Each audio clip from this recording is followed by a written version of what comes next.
Good afternoon, everybody, and welcome back to the Last Epoch dev stream. As always, I'm your host, Mike. Hello. How's it going, everybody? Well, let's just hop right in. So, first things first, I am still playing my Fireball Frozen Orb Sork because I'm having a ton of fun with it, and it's hits me right in the feels. So we're sticking there. Thank you, Lone Star McFluffin. That's an 18-month resub. Wow. Wow. Right off the bat. Thank you. And speaking of which, we do stream for charity here, and this month's charity is Child's Play. Yeah, do lots of cool stuff for, kids being able to play and do stuff. Check out their website. Great cause. Also, kind of appropriate for, the field we're in, I guess. But yeah, so we're still rocking our Fireball Frozen Orb Sork, and while I was off stream, I found versions of what I was already wearing that has a little bit of legendary potential on it. So we're gonna try and find some cool items and make some legendaries here. And if not, I've got some backups ready to go. Just to have some fun with it, Nothing crazy, but a little fun. And if you have a question for me, don't forget to put Last Epoch game in the question so I see it better, and we can hop right in. But I do see that we've got a couple questions here at the gate that I will answer. Will 0.9 come with big balance changes? Yeah, I think there's going to be a lot of balance changes. We haven't hit the big balance stage of our patch for 0.9 just yet, so most of that's not done. But there are a lot of system changes that have knock-on effects, and just like the fact that you add in a new unique item can cause pretty significant ripples in the balance world. So yeah, there's a lot of things here and there that we are going to be working on. I think this is where we were last time. We died on this one right at the end. So let's just keep going and have some fun with this. Trying to do empowered. We'll see how it goes. But yeah, there's balance changes, and we've done a bug pass and a language consistency pass on literally every single skill and node in the entire game. So there's a lot of stuff there, a lot of little things where just like stuff that no one even noticed. I've seen pull requests come through for recently that I think are going to have a surprisingly big impact once it's all said and done. Whew. This is not easy. But let's keep going. More questions here. Any date when multiplayer comes out? No, I'm sorry, we don't have a set date for it yet. If you are interested in getting in early, we are still taking people into our community tester program. Applications are backed up a little bit there because there is a manual portion to that process. And so we are still working to get through that list. New people get in every day. Tons of people are playing there. It's great to see. Multiplayer's been solid online for a long time now, which is very cool.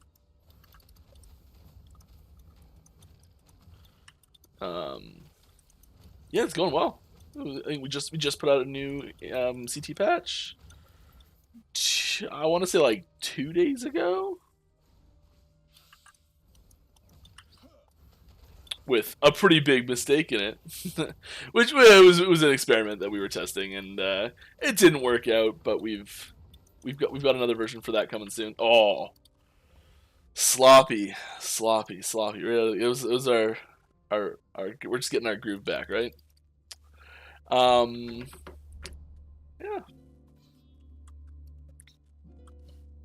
Ooh. What is this one? Enemies deal more damage. Yeah, okay, we can maybe handle that. We'll see. Apparently, we're a squishy boy. Yeah, once again, if this is your first time here and you have a question for me, please put Last Epoch game in the questions so I see it better. Ooh, that's gonna be dangerous.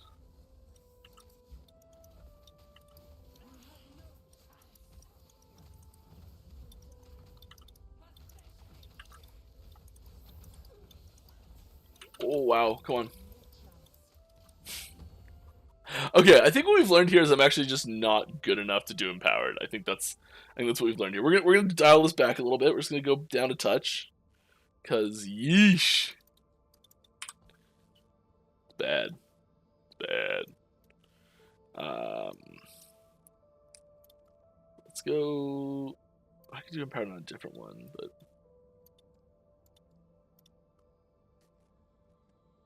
this is the 90, I think. When multiplayer when it's ready. Have you thought about adding more packs and increase mob density?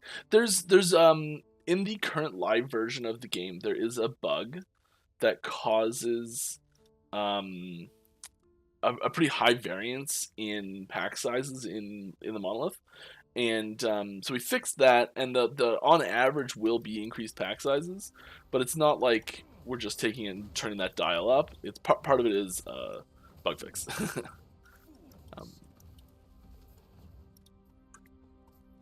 Yeah, there should be some increase there in general, and I think it's important to note that we never plan to have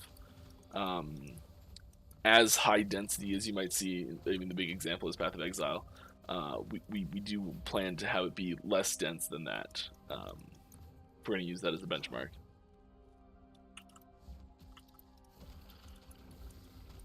In German, please. Yeah, we're still working on translations, localizations. We've partnered with a firm that specializes in video game localization, especially with fantasy style games and things like that. And we'll be getting that out as soon as we can. A lot of it is just setting up the systems to be able to localize it, because like every single one of these skill nodes has to be done and has to be very precise. I think we've got to really finish off our resistances there. It's gonna be a big goal.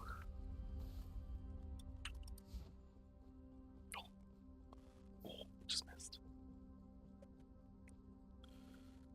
Do you have any idea on the release date of missing master classes? We do. It'll be 1.0.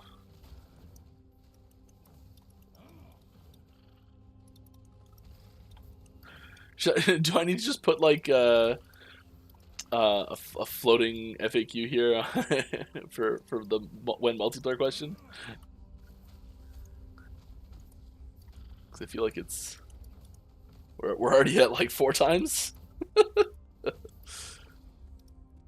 Not even 10 minutes into the stream. Mac M1 support when we're not planning on expanding our platform support pre 1.0. And then post 1.0, we can look at it as a conversation, but there's no active plans for it at the moment.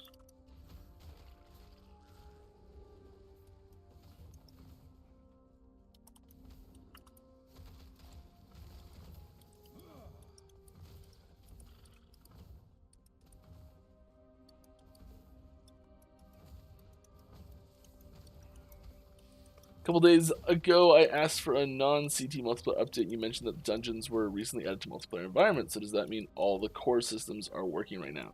Well, I mean, define working. Technically there and mostly functional with a ton of bugs. Yeah, all the core systems are there.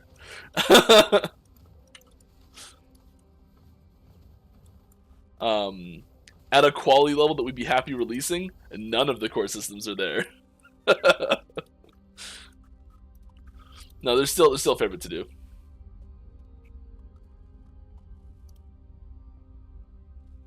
There's a lot of little things that that come up that like you never would expect. At least I wouldn't.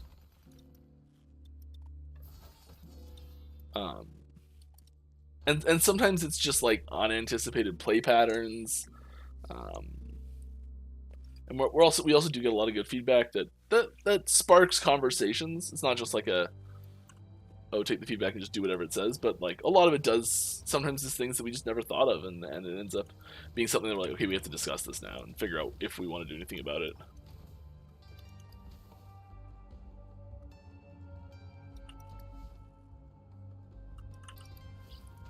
There's a cool thing recently that we've gotten with emerging animations and mob immunity while emerging.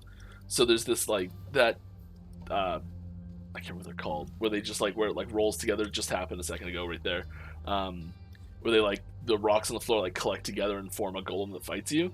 But it's really easy just to kill it in the emerging state, as we call it. And so we recently set up a system to force it to be allowed to spawn. little things like that are coming in still, and like we talked about this last week, but jumping enemies, you can now kill them in midair. They don't technically die until they land at the end of their jump, but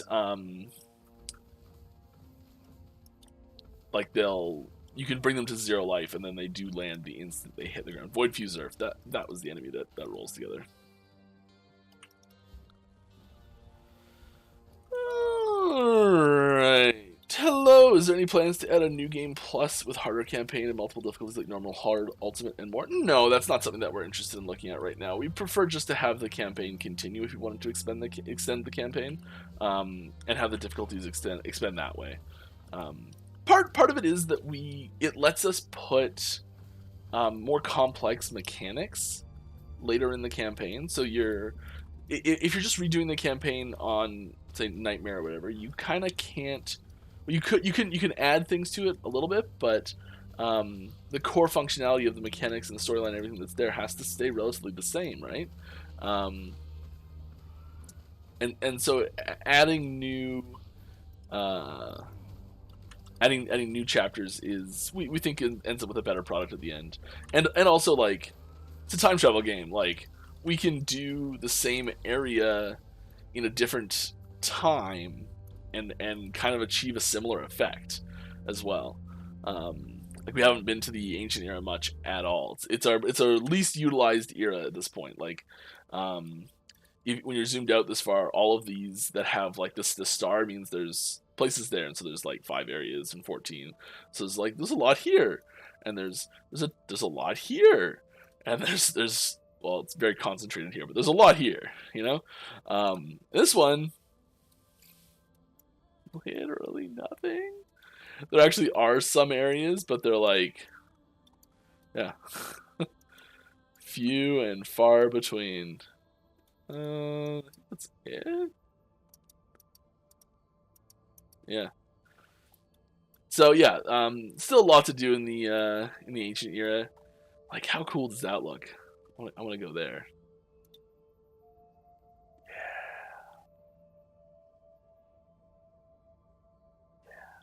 That'd be cool. I still don't know if we're ever gonna do that. I hope so. I hope so. I mean, you get a glimpse of it, I guess, a little bit when you're doing the main storyline quest. You actually do show up there briefly. All right.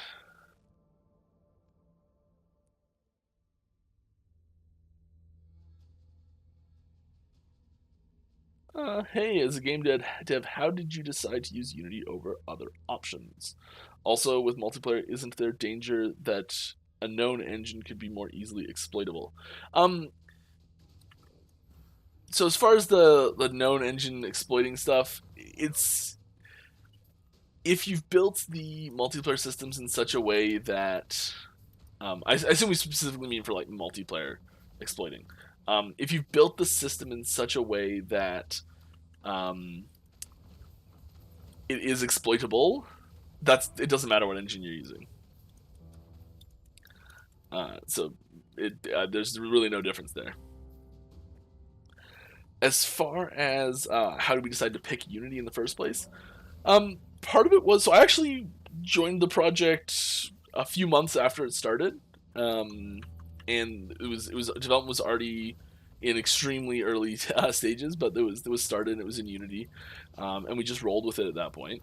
A lot of it has to do with what's available, looking at the scope that you have, the resources you have, what's possible to make something, and that's a lot of what it is that while Unity might not be the like best at this or the most at that or whatever, like for various different categories, it is really good at a lot of things, and one of those things being just accessibility. And sometimes just getting your foot in the door is what you need to get the ball rolling. And I know this is like the most like generic sounding answer. I just realized it sound like a hockey player giving a mid period interview or something. Um, I just gotta keep my head up through the neutral zone. Keep a puck, keep a stick on the ice, and make sure you get that puck to the open man. Just drive hard to the net and be good. Just go play our play and shoot. Um, anyways, yeah, it was accessible for us, and I get this question a fair bit actually, and I wouldn't really change that decision because I don't know because the other half of this question usually is if knowing what you know now, would you have changed from Unity to something else? No, I don't think I would have. Also wasn't strictly my decision to make, so but yeah, it was the there's a lot of good stuff that came out of it, and I don't know if we'd have a game at all if we didn't choose Unity, just because of what it afforded us. So yeah.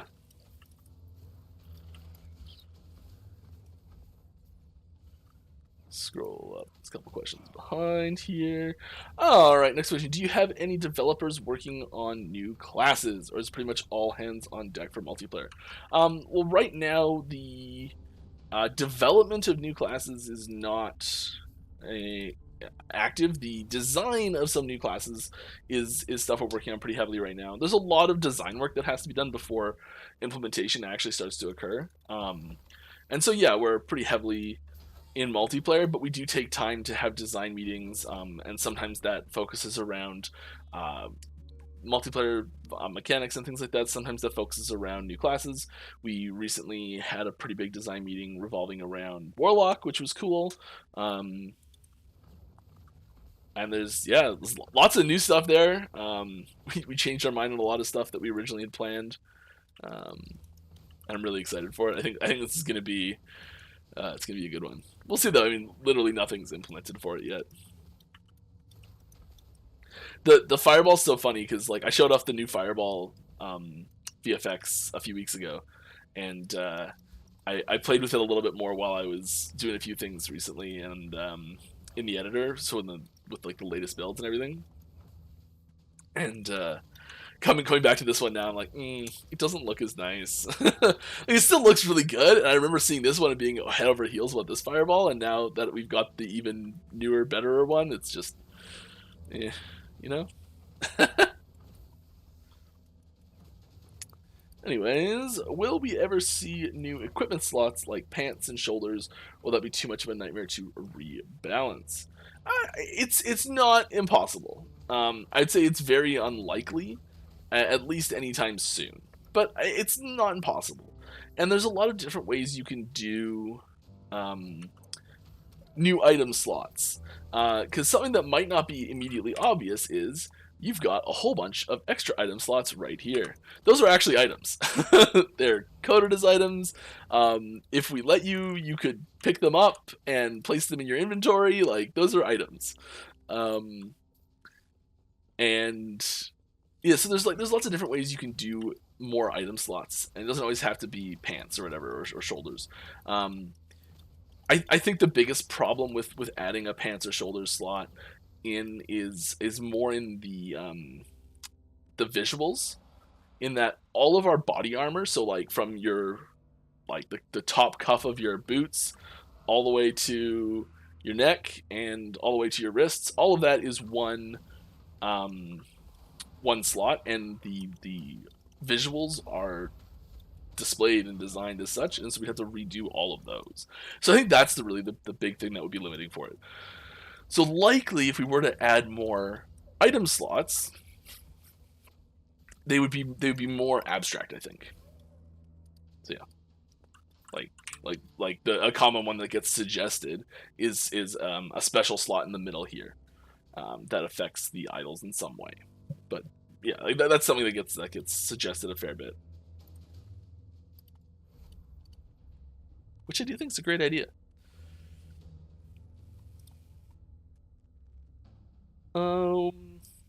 And I also just like to know, whenever I see a question, will we ever see blank? Maybe. I mean, I hope to be still making this game in 10 years, like, ever's a long time. All right, will there be beginner leveling skills and end game viable skills? I mean, we try to make the skills that you unlock at the start of the game straightforward. And because I almost use the word simple, and I think simple is the wrong term here. Straightforward and like really, really quick to learn. And then we like to save the more complicated skills, or the more mechanically deep skills, for at least their pre-specialized versions, for a little bit later on. So you see things like Black Hole is not a starting skill, but like Lightning Blast and Fireball are. They're pretty basic, just like I'm going to shoot a elemental projectile at you type skill. And so yeah, we do try and have that progression be from like easier beginners, like starting out skills, to more complex things that maybe rely on other skills. There's more interaction, there's more setup required. But we still try and make it so that even those early skills are still late game viable. Lightning Blast has been and continues to be a powerhouse of an ability, even right through very end game, super end game viable stuff. So like, I think that that's the one you start with. Like, it's your opening skill. So we really try not to break skills into those categories, but really have skills that can fulfill different roles at different points throughout the game, and be flexible. So I hope that answered the question. If you're asking something a little bit different, let me know, and I'll try and answer it again. Is the layout, is the statue on the left Eterra? Oh, the HUD here, for HP, yeah, and the statue on the right, Mana Oribus. Thanks. This is Eterra.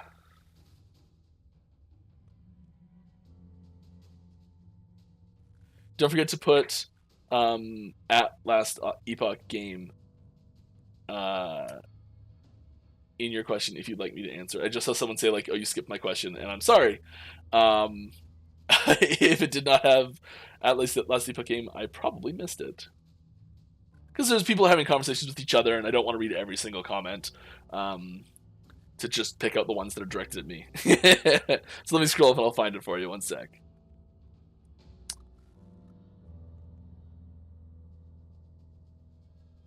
Okay, I found it. Who's playing the game? My name is Mike. I'm a senior developer for 11th Hour Games, and I work on Last Epoch. Yeah,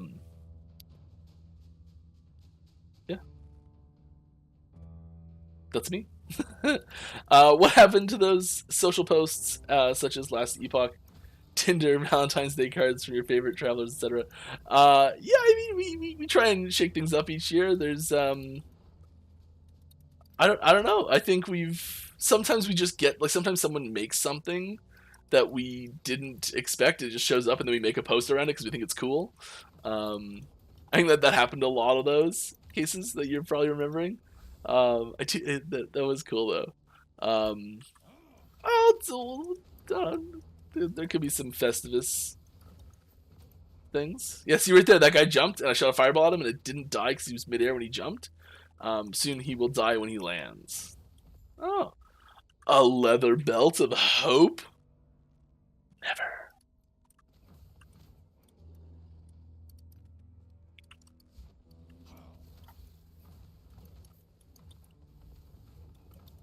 Last Epoch 2, Unreal 6.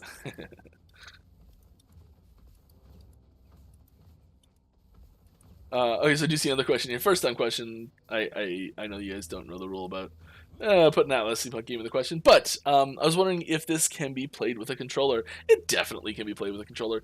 I wouldn't say it has full controller support, because there's certain elements like text input for naming characters and things like that that do not bring up an on-screen keyboard to work with. So you do still need a keyboard for some select things. I think getting into game at the very start might struggle with the controller at the moment. We do plan to round out controller support for 1.0 so that it is, so we can say like, yes, it has controller support. There's no caveats or asterisks there. But right now it's I would give it a solid B+ for controller support at the moment. It's not perfect, it's not finished, there's work to do. But it's pretty good and it's pretty fun. And I know a lot of people that actually actively play with a controller. I mean, there's another feature that we're working on for multiplayer right now is getting controllers in.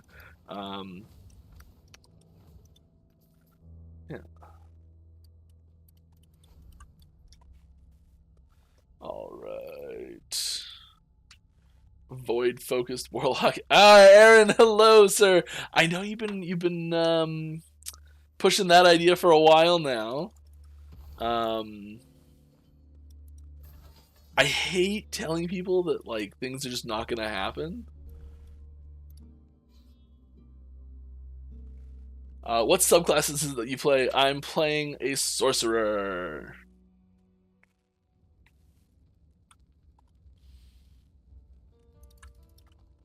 Yes, I'm specialized as a sorcerer. I have no points in Spellblade whatsoever. Here's my tree for sorcerer right now. I'm going to keep putting points in this, get my int and mana back up, because I really want to get it back over 300. Kind of hoping to get in these, in some of these slots, maybe a little bit of mana on the exalted item. That'd be sweet. Let's make a legendary. When multiplayer goes live, is anti-cheat software going to be required to install? So the method, I don't want to say yes or no to that right now, just in case something changes. However, there's nothing planned at the moment, and I don't see why we would need it, really. Even if you're cheating with your client and sending false inputs to the servers, it won't work. Like, it won't do anything. It'll just kind of... You'll be like, oh, my health is 4 million, or I do a bajillion damage. Well, and the server will just go, no, you don't. You deal 7. Deal with it. Yeah, there's the servers. It's more the client is sending requests on things to do, and the server's actually playing the game, and you're just rendering a visual of what's happening on your client. So there's a lot of inherent security there that comes with it, and yes, there's lots of other ways that there's security issues, and we are working to deal with those for sure. But I think the style of anti-cheat software you're getting at is not really what we're aiming for. The most important factor of anti-cheat for us is maintaining the integrity of the ladder than anything else. So like a lot of the anti-cheat software that we see. In other games, like I don't want to call it any games as examples, but I think you can, judging by the question you're asking, you probably have a good idea of the same games I'm thinking of too, and I don't think you need to be worried. I realize it's like, don't worry about that. It'll be fine. It'll be fine. It's such a terrible way to answer that question. We never want to. One of the things we do try and be very careful of is we never want to impact if there's a group of people that are doing some sort of behavior that maybe we don't like in the game, or we're trying to curb or I don't know, change how it's working or something like that. We'd rather not put in a system that has an equal chance of negatively impacting the people who are playing as intended. So an example of this that's a little bit aside, but something that I'll mention, the numlock trick comes up as an example pretty frequently. So you can you can do is you can assign, basically you can force autocast to happen, and a lot of times people have suggested, hey, like, why don't you just detect for numlock and disable the functionality and so like to lock people out or whatever. But there's a chance that someone is using that for something else, and it's so it negatively impacts someone who is playing appropriately. And then there's other things like, okay, we'll just detect for repeated button presses in the same interval. Okay, great. Now maybe someone is just like weirdly rhythmic with how they play, and they're pressing that button in the same interval every time, and it accidentally flags someone who's literally just playing normally. And so there's this a lot of back and forth of like, trying to catch the cheater or catch the person doing something you don't want them to do, which we don't actually care about, which is why I'm using it as an example, and having it negatively impact people who are just playing normally. And so we really want to avoid those situations, because the people who are just playing normally are the people who we're trying to cater to the most, Because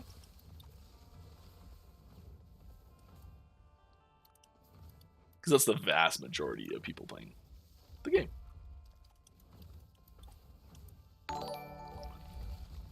Released has resubbed for 4 months in a row. Thank you very much. Glad to have you here. I hope you're enjoying yourself. All right. Consider for April Fools swapping bosses with PoE or another game, get Schaefer and Ellie and vice versa. Oh, if that was as easy as just like swapping it, like just slap one and the other, no problem.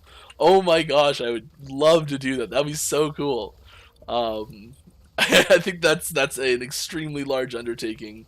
But hey, Chris, if you're down, so am I.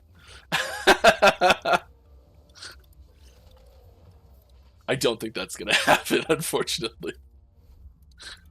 Be very cool, though. Alright, okay, back again with another hot off the press question. When looking to buy the game, there's Steam and off your website buying options. What I'd like to ask is, if we buy from the website, can we still play with friends who purchase on Steam? This looks like a game myself and a couple people would try. Yes. It doesn't matter where you purchase it from at all. Website, Steam, you get literally the exact same thing completely. So if you buy, and I know it sounds ridiculous to be able to say that, but it is. If you buy it on the website, what you can do is you can put your, you can activate your Steam account on your Last Epoch account, basically just linking the two together, and it will just activate the game Last Epoch on your Steam account. So if you buy it on our website, you can get the Steam copy for free. It doesn't give you a key to input, so you can't like buy it on the website, get a key, and give the key to a friend. So that's not possible. But yes, if you buy one copy in the website, you do get the same one copy on Steam as well. And then on top of that, if you buy it on Steam, you can also go get the when you first open it on Steam, it creates a Last Epoch account, and then you could log into the website with that Last Epoch account, and you can download the standalone client if you wanted to. I will say, though, that I would extremely strongly recommend, no matter where you buy it from, Steam or our website, use the Steam client. It's so much better. Our standalone client is terrible. And I can say that because I made it mostly. And it's not that it's terrible. It's just outdated, and we haven't been upkeeping it much, really. The Steam download servers are just unbelievably fast. And then you also get things like cloud save and some game file verification things, and it's all in one place. And I know there's a lot of people that really hate Steam. I'm sorry. I really still would recommend, if you can get over it, please use the Steam client. It's so much better. The experience you'll have is just better. And that's all it comes down to. We want you to have the best experience, and while we do have a standalone client, it's just okay, I guess, it's fine. But yes, you can still play with each other. The actual files that download from the standalone client are the same files that Steam downloads. We upload the same package to both. And if you have Steam on your computer, and running, and you open the standalone version, Steam will actually see that you've opened it and will like grab it, and you'll see like the Steam, like you're playing Last Epoch. It'll like show up in Steam as you playing it. And then there's a couple other weird things that can happen too. Like you can actually take the Steam client and just like copy the package out, and if you have a password set up, you can actually run that as the standalone client as well. Like it's the same package. They're super connected. But yeah, use Steam. It's better, and you get both if you buy it at either place, so it doesn't matter.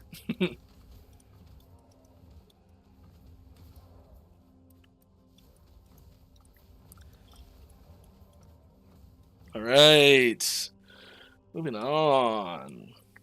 I hope that answered your question. And whenever I get to the end of a question, I'm always like, I wonder if that was enough. Every single time, no matter how long I've been talking for. Anyways, will you shave your beard when the game launches officially? No, I look weird without a beard. I'll probably take some trimming to it. It's getting a little out of hand right now. Like, it's down to like my shirt. Yeah, it needs a bit of a trim. But no, I don't think I'll shave it.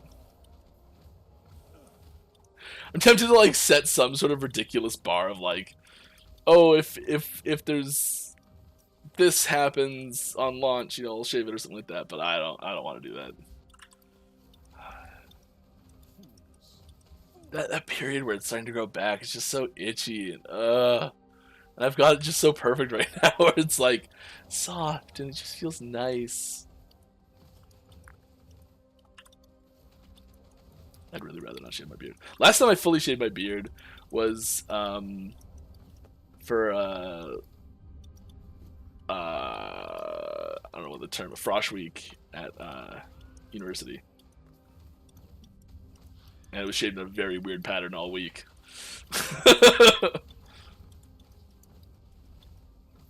Alright. It is getting extremely warm in here. I'm gonna need to open a window. I'll do after this fight. So no. Hard no on the Void Warlock. I mean, we hate to put hard no's on things like that, especially stuff that's not even implemented yet. But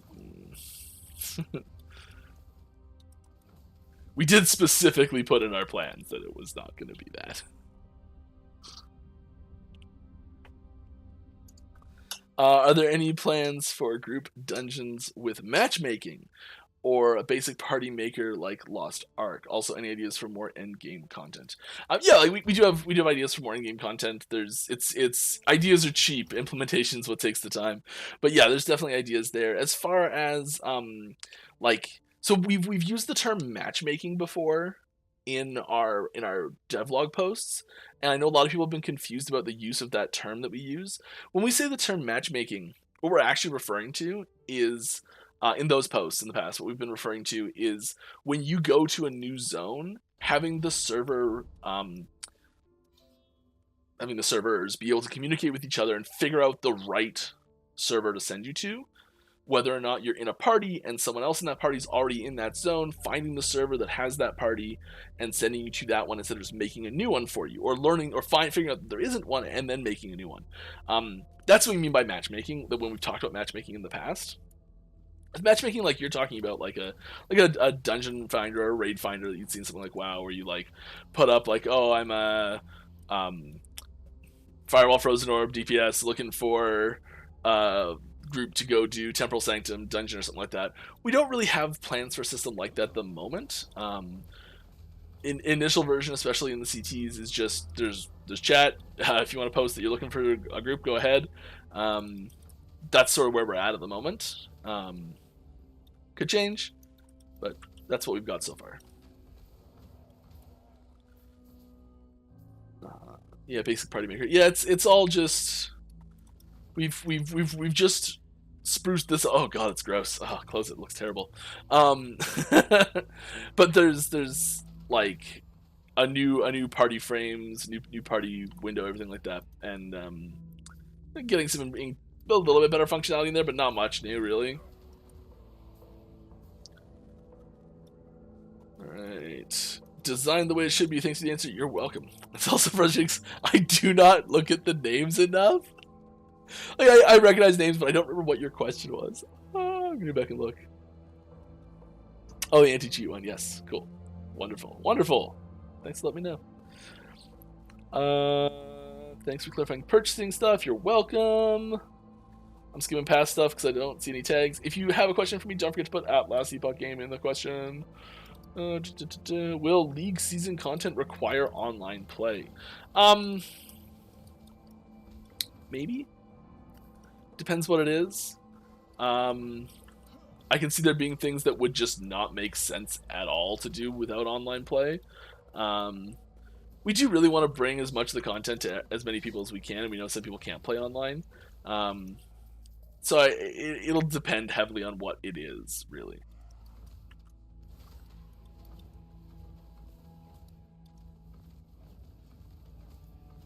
But we really here's I guess a different way to look at it. We don't want to maintain two versions of the game.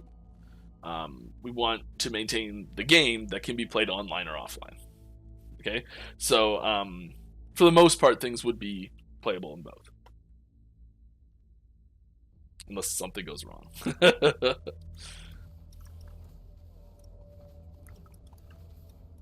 Alright. If the multiplayer launch goes without any issues, oh boy, would that be good. Woo! Oh, I'm just gonna stop there and revel in that thought for a second. Hmm. Okay. If the multiplayer launch goes without any issues, will you shave your beard? Also, do you think you shave your beard this month or next? Nice, sneaky. Wow. Um, that's sneaky. I don't think I will be shaving my beard for multiplayer launch. I'm sorry.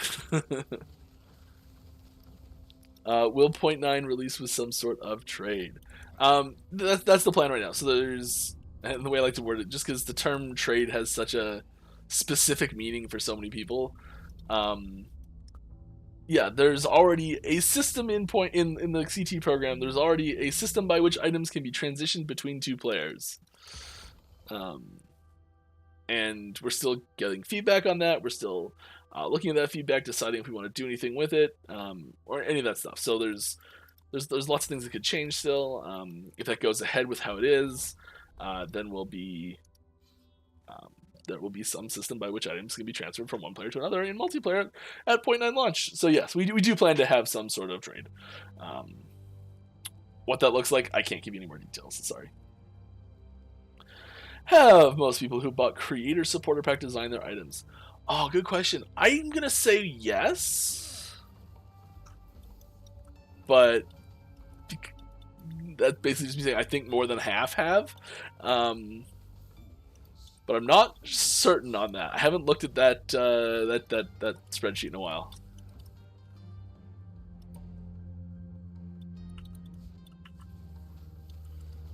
We do get some great. I've really enjoyed making the supporter uniques, and we've got some amazing ideas from people who've done it.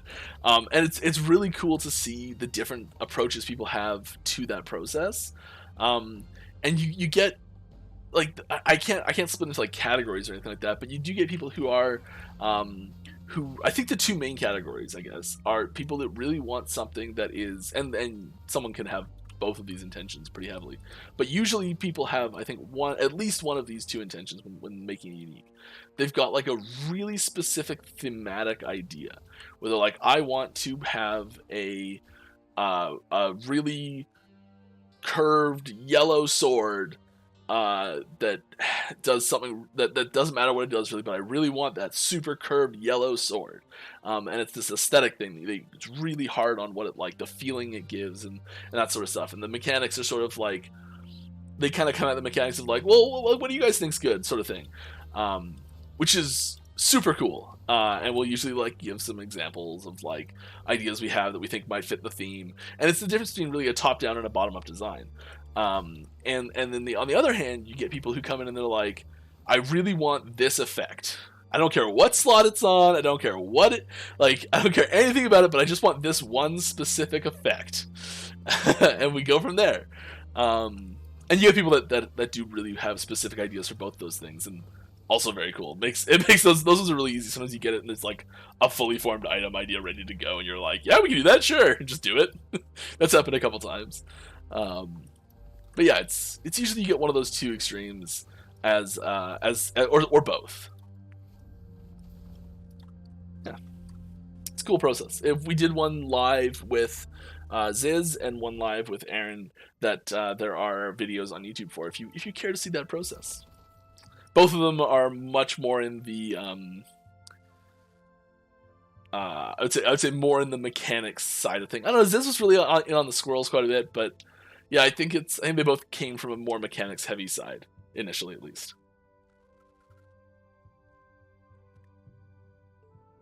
Alrighty then. Will we be able to play new content from New Cycle without making a new character? I don't know the details of that specifically.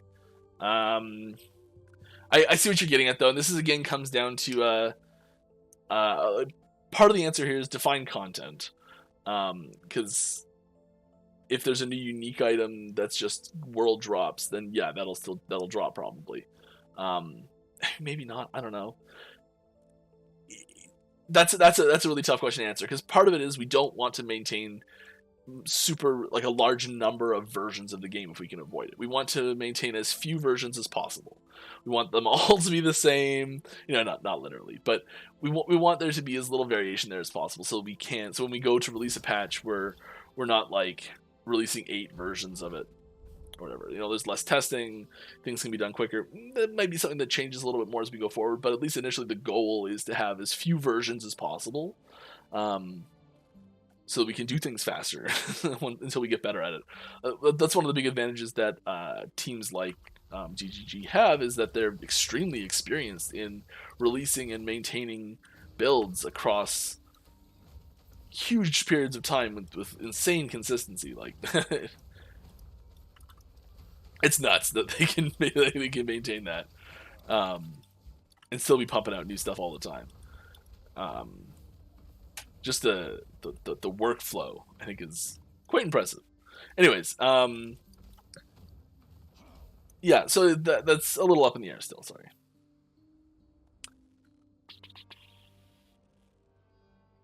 Just find a new question here. With multiplayer, are there any plans for shared zones like city hubs or even field zones open for anyone? Yes, no. So city zones, yeah, like if you pop in and you go to end of time and you're not in a party, or even if you are in a party, you'll go to, the plan is for you to go to like a version of end of time with, I don't know, up to 20 other people in it, and you see people hanging out in the hub zones or like council chambers. There's basically one, you can find them pretty easily. These ones. Anything with that icon, I think, is town. All right. But yeah, our field zones open to everyone. No, we're not planning on having. I want to call it like a more of an MMO world, like combat zones. Yeah, okay, there's the trick. As soon as you're in a combat zone, it's just you and your party. Because that's part of the trick as well, is that abilities will not be castable in town. So if you've got and part of that is a lag consideration, a network traffic consideration, performance, all that sort of stuff. But yes, we do plan on having town hubs.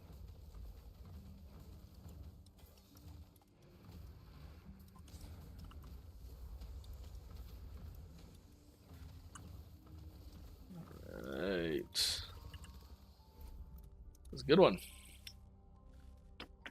What is the most common reason to reject a unique design? I assume you mean like a creator pack unique design. The only ones that there's the only time we flat out rejected an idea that someone's come to us with is when it was something that didn't fit the world thematically. So someone came in and they're like, I want to make a supporter unique, and it has to be a portable television set that you hold and you carry it around. It's got an antenna, and it plays hockey games every once in a while as like an idle animation. No, we're not going to do that, because televisions don't exist, hockey doesn't exist. Like, we're not doing that. Usually when there's a mechanical suggestion that we're like, we can't do that, we can usually find an angle that we can evoke similar feelings or similar functionality that's just twisted just enough that it still hits the same notes that the person's looking for, but doesn't cause huge problems and breaks the game completely.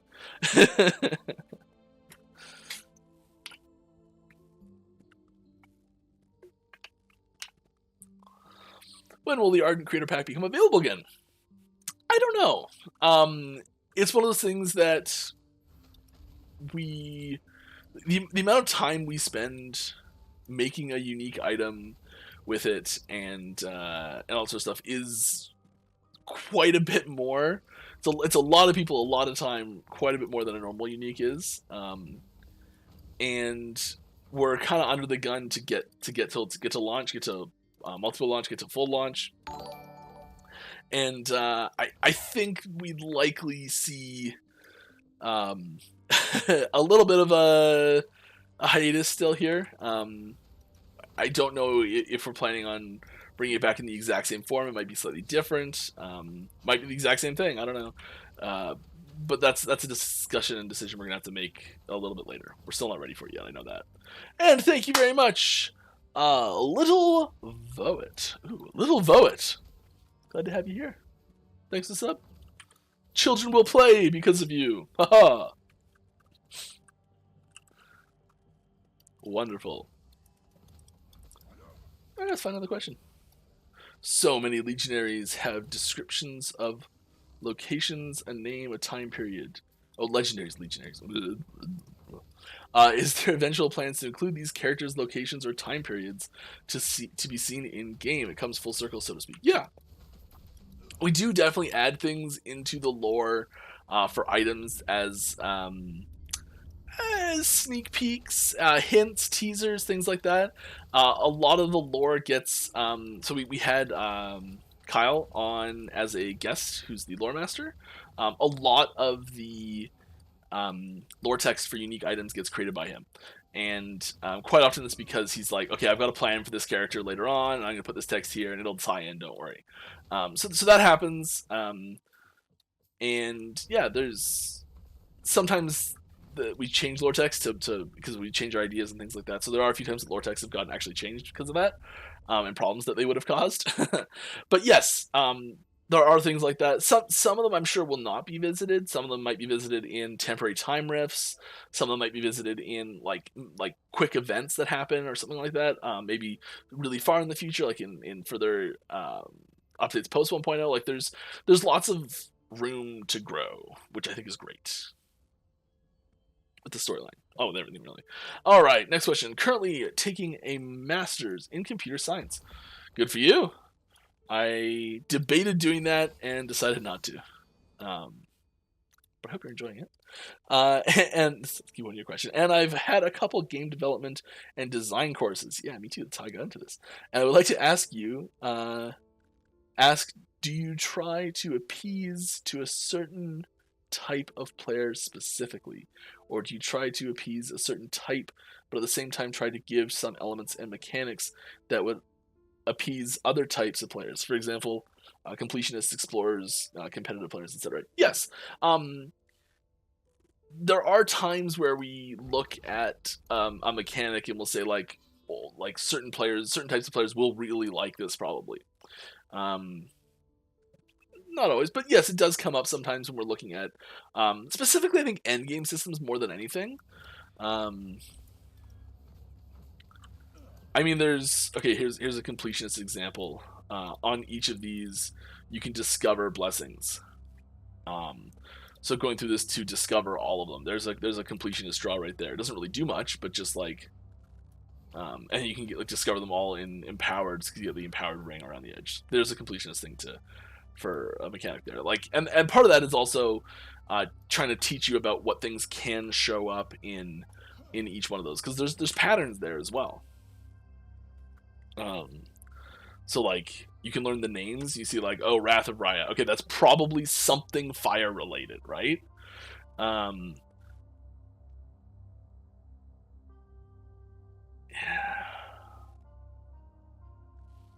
Yeah, like Hunger of the Void. They're leeching spell damage as hell. That's like, so the names we try and make them. I was hoping there was like these are the equivalent ones for each other. Actually, I was hoping one of them was discovered already. Anyways, but yeah, so like we try and use it as a way of teaching what could be there in game, to help you learn what style of things are, and then you come in here and you start to see that, okay, well, these are all non-combat things, and you learn like, okay, this is not a combat one, right? So yeah, we use it for different things.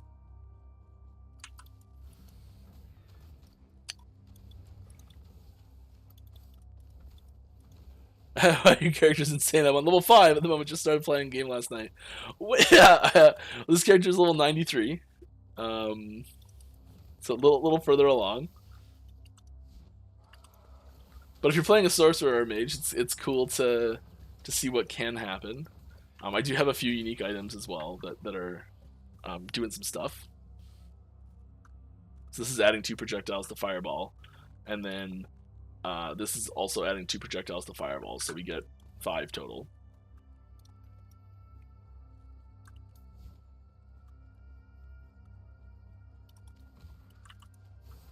And then volcanic orb, we've got converted to frozen orb twice actually. It's converted here, and then it's also converted here. Oh, it's not converted there.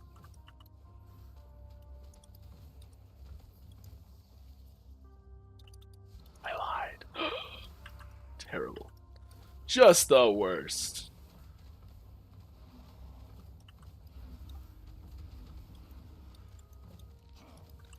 Get out of here. Run! Excuse me there.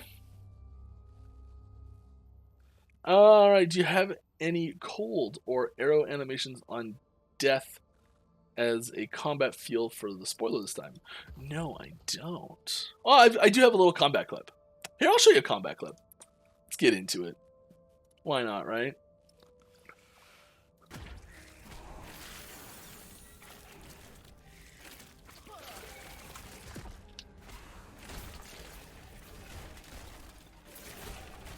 Wither before me.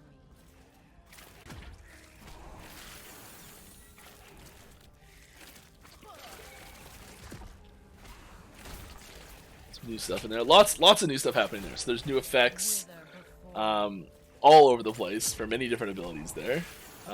There's new death animations, new hit effects.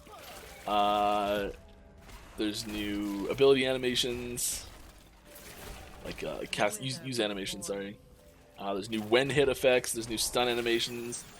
What else is there in there? There's all sorts of new stuff. Stun's one term. Stagger animations. Wither before me. There we go. Speaking of which, I've got the perma-stun logo over my head here. What's that about? Oh, not quite there yet. It's 650.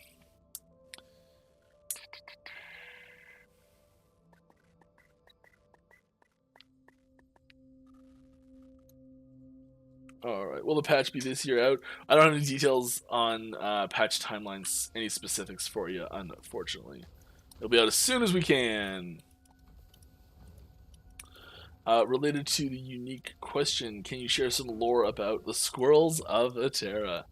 I'm so unbelievably the wrong person to ask about any lore question ever. It's such a weak point for me.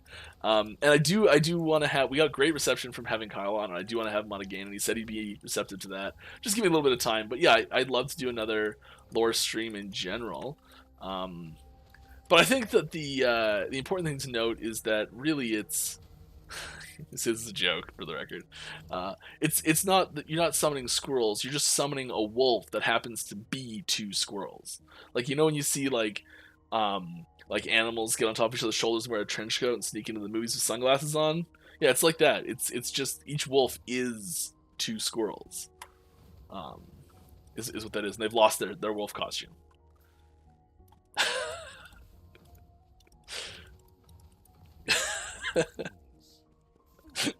It's not real. It's not real.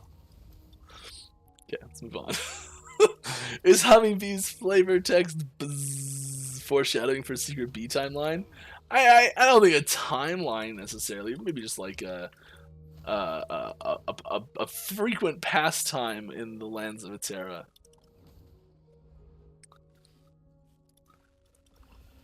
That animation looks so good, it's sick. The permanent stun on top of your head happens when you change zones while stunned. Yes, that has been fixed. I do know this.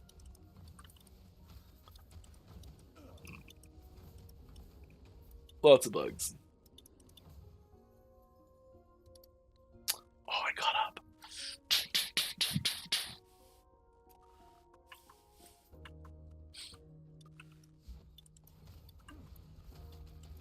So now we just listen to Mike's ramblings because he caught up. Yeah.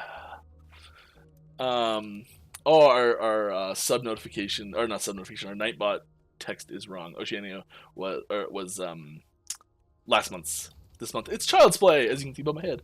This is our charity this month. Just a note while I saw it. Yeah. Started playing Wingspan. I think I mentioned this last week. Oh, it's so great. Love Wingspan. Big fan. Raven OP. My goodness. Ugh.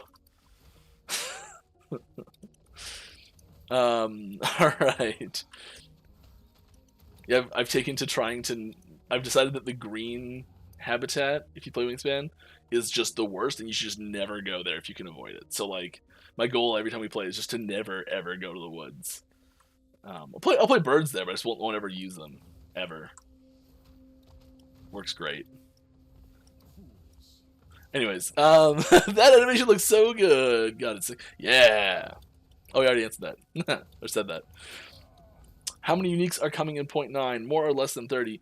It's a really hard question to answer because the vast majority of uniques that you'll see in 0.9 that are new haven't been created yet.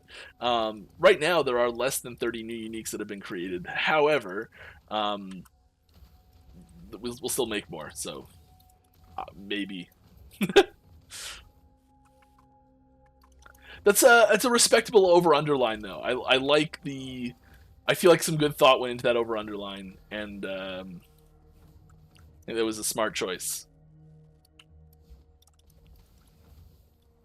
Alright. Have you considered making a first Epoch spin-off game when multiplayer releases for it? I mean, no. It's definitely a joke we make sometimes. I think let's get the first game out first before we make a sequel or spin-off.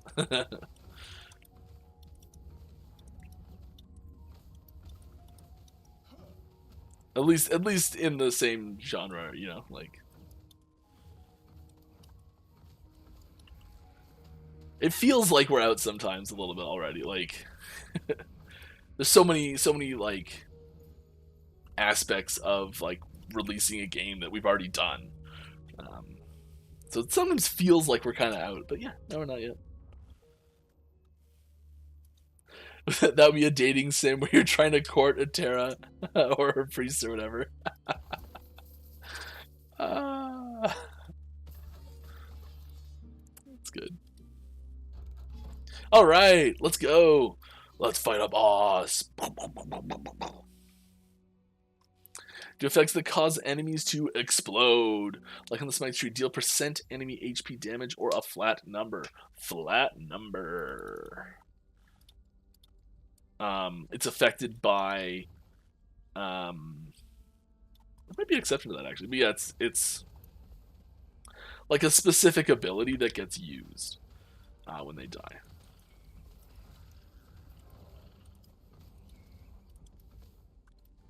Having it scale off of the enemy's health that died would be cool. Problem is, there's just so like such high variance there that I think you could end up with abilities that are like dealing no damage sometimes. I think a lot of times as well you'd end up in situations where like the big one where you kill like the big guy and it's gonna do like a ton of damage. That's the last thing to die, and so the like all the damage that comes from it is just wasted. But it has to be balanced around that big hit that could happen. So you end up in situations where most of the time it's doing basically nothing because little things dying have tiny explosions. And then when the big one dies that you've been trying to kill the whole time, everything else, all the little ones are already dead and it doesn't do anything. So like avoiding that situation of less positive gameplay experience is a good idea.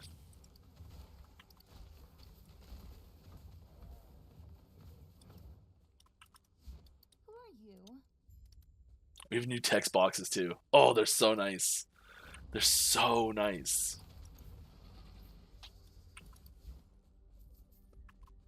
People that set that up, you know who you are. Good job. Love it. Love it.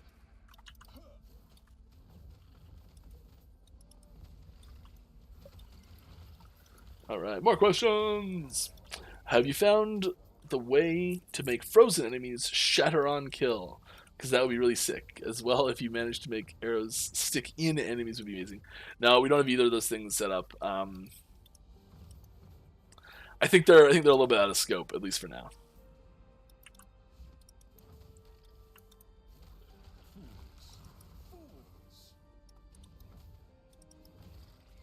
I think having maybe like certain bosses have arrows stick out of them would be cool. See, the problem is like creating a system like that. Yes, super cool. And if the game was more of a like, okay, I guess like Van Helsing style game where there's like a single character for the most part, um, and like you know you're always gonna have access to a bow, and you know there's like you've got your bow character, and it's this thing that affects like every enemy always. But you can build this huge system that takes a ton of resources to make, and if the person doesn't play a marksman, they're just never gonna see it. So we kind of have to weigh the advantages you get from things like that against the frequency that it's going to be observed. Yeah.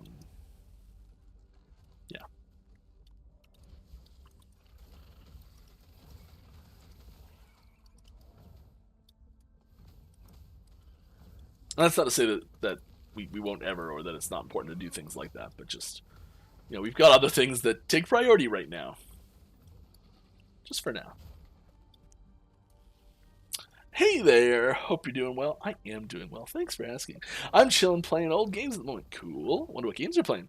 And I remembered a cool feature from Sacred 2, which indicates damage and defense types of the enemies. Any chance something like that gets added? Well, okay, so no, because we kind of already have it. It's just a little subtle. So, we really try to match the color of abilities that are going out into the world with these colors here. So if you see a fireball that's red, it's dealing fire damage, and that's kind of the way we try to. If there's like a circle that's going to explode, the indicator circle is red, so it's going to explode and it's going to be fire. You see like coal go out and it's this light pale blue. You see lightning go out and it's this like kind of darker blue, and it's unfortunate those are the same color. We'd consider doing yellow lightning. It didn't feel good. Anyways, and like so we try and have these colors indicate what the damage they're doing is, and usually it's just by the color that they are themselves is also that same color. So it's we try to signpost that as much as possible, broadcast that as much as possible. As far as defenses go, none of them have anything unless it says so. So it'll actually show up underneath the. Let's make something. Yeah. Okay. So underneath this up here, it'll say, like for example, there's these scorpions that you fight a lot in the monolith. These big giant scorpions, and it says resists fire damage. They have a bunch of fire resist. I think it's like 50 or something. But they've zeroed everything else. So unless it specifically says, it doesn't have any. So yeah, we do tell you.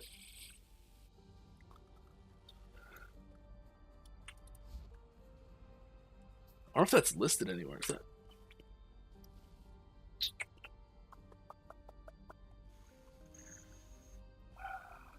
That's not in here anywhere. It probably should be.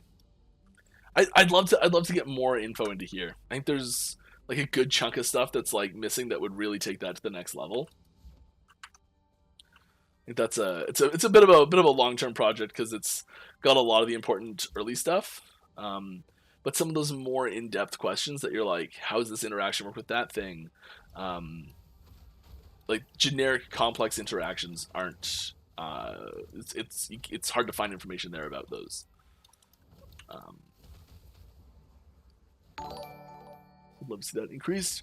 Newland90 has subbed. Thank you very much. Glad to have you here. Hope you're having fun.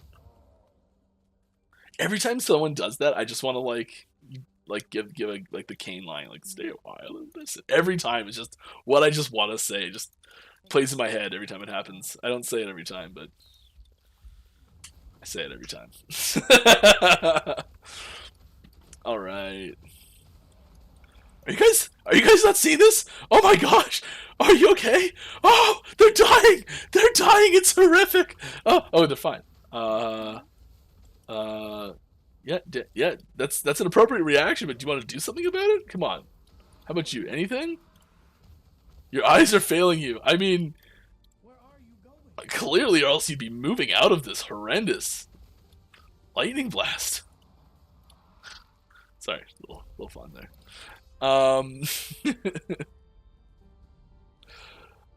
Where was Are there plans to have more areas for the ancient era? Oh yeah. Oh yeah. Can you point to what is responsible for the damage variance we see? There are no damage ranges anywhere that I can see, but sometimes they hit for 40k and sometimes 10k. That's a pretty huge range. That sounds like a buff that's falling off or getting triggered. Like that doesn't sound like just the damage variance. There is a natural damage variance of I want to say 5%. Someone here knows the answer to what that actually is. That's not me. But there is a little bit of just built-in damage variance. Every time damage is dealt, is just like a little bump up and down, one way or the other, to make it so you're not just being like, my fireball does 47 damage, and every single time I shoot a fireball, it's always 47. And sometimes you see like spiky numbers that are just like a tiny bit bigger, like, oh, I just broke 15k for the first time, just because you rolled high on that like little damage variance or something like that. So yeah.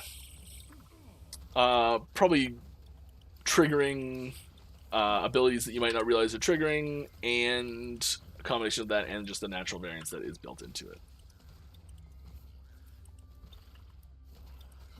Also, if you're looking at boss damage, bosses have wildly variable DR. They have adaptive DR that changes based on how fast you're killing them.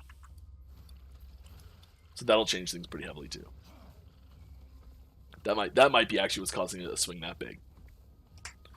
All right, have you thought about adding probably. Have you thought about adding an arena mode that's like boss rushing? Oh yeah, we've definitely thought about adding that. The bosses that you see at the end of the limited arena right now are a result of that conversation. That doesn't mean that that's stopping and lasting forever in that category, but that's where we got to for that version of it.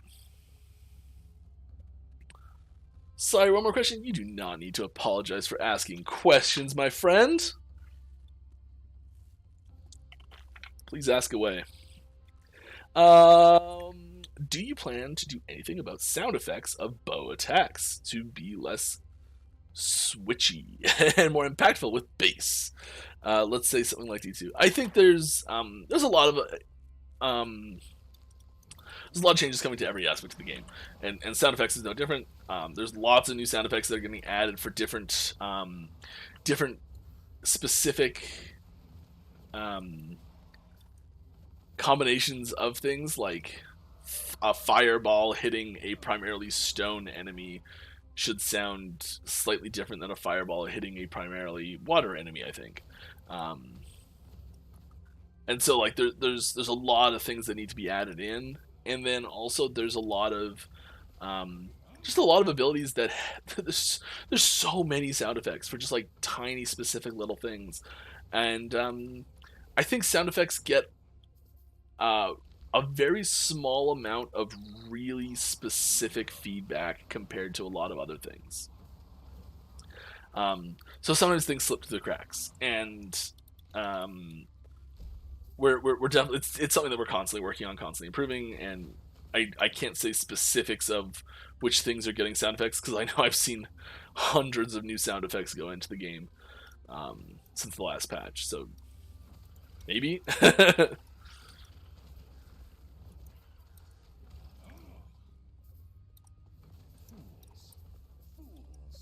Fools. I love that line.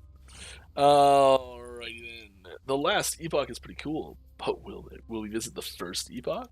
Maybe. I don't know, maybe someday.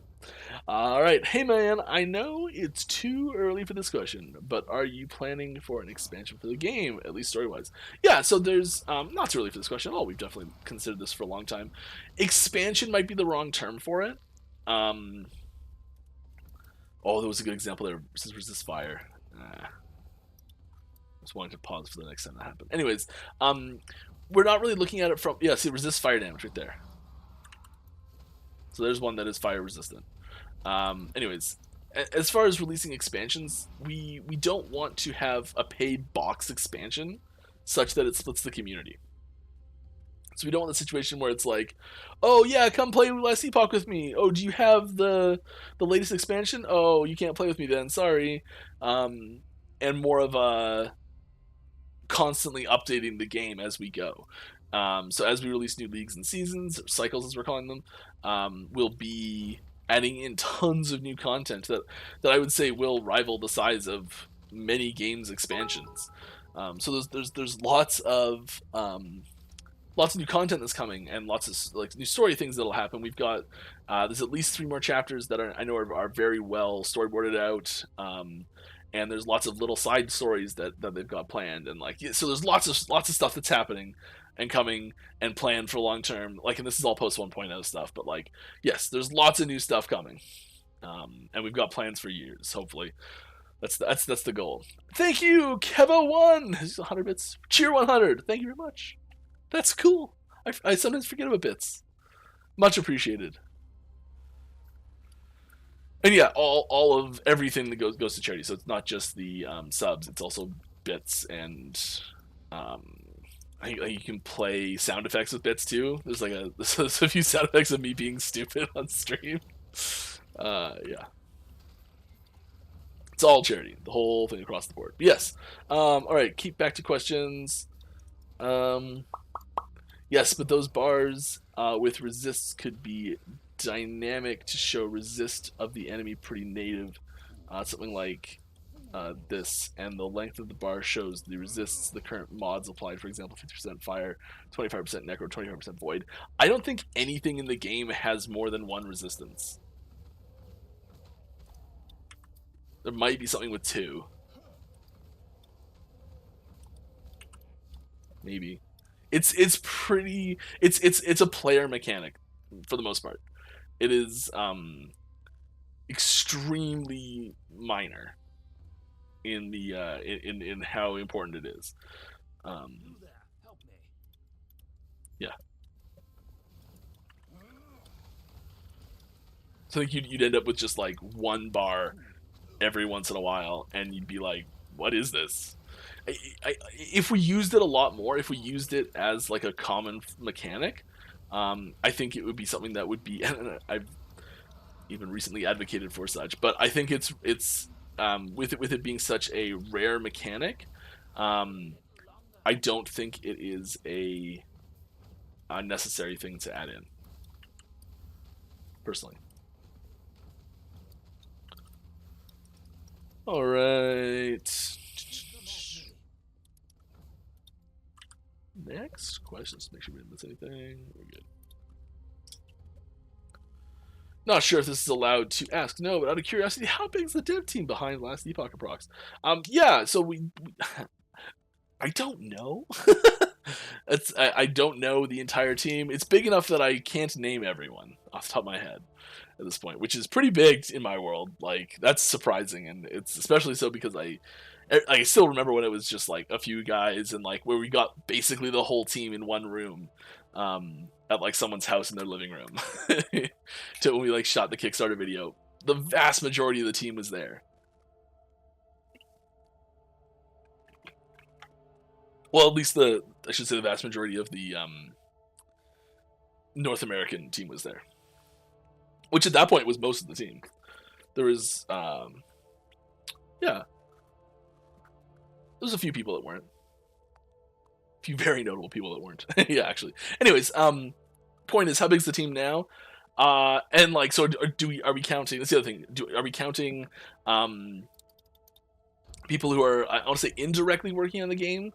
It's kind of a weird term to use, but like, I definitely do. When I've given this number in the past, I definitely do count these people. So just put those numbers in perspective a little bit. But like, so like, do you count,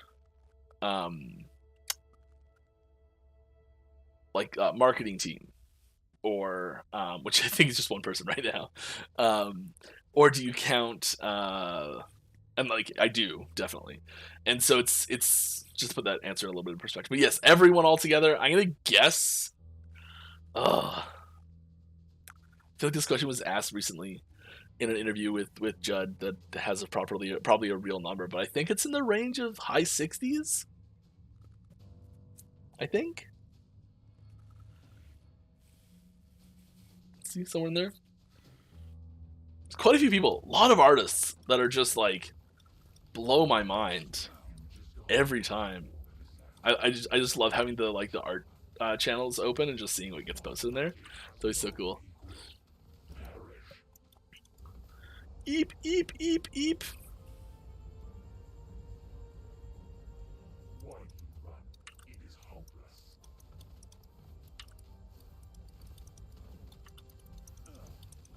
Can we get a question while this is happening? I don't want to die. Disintegrate rework when? Disintegrate's got a few problems. I know that we've definitely been looking at some key things to help fix some issues with Disintegrate, but full rework, I don't think there's any immediate plans for a full rework. I think there's like some key issues that need help, but I think it's got really good bones.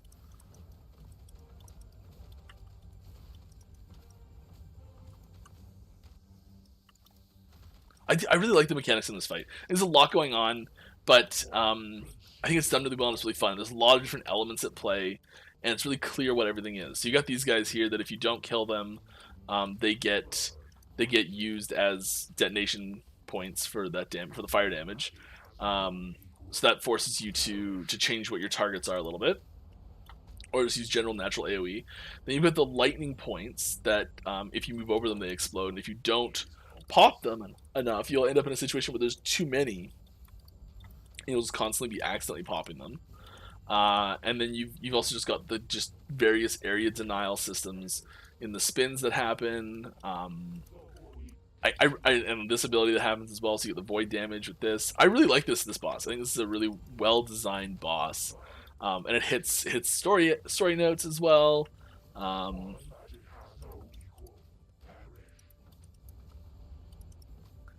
And you get oh, come on, move! What are you doing, Mike?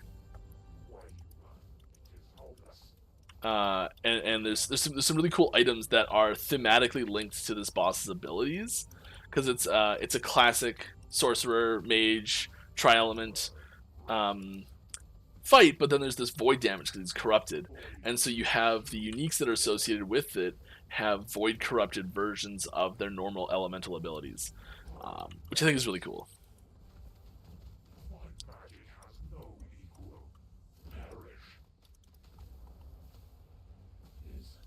Go. Okay. Shield shard drop rate, belt shard drop rate, glove shard drop rate.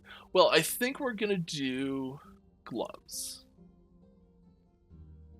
Mostly just because we got a higher number, but the things they share it with as well. Yeah, so here's the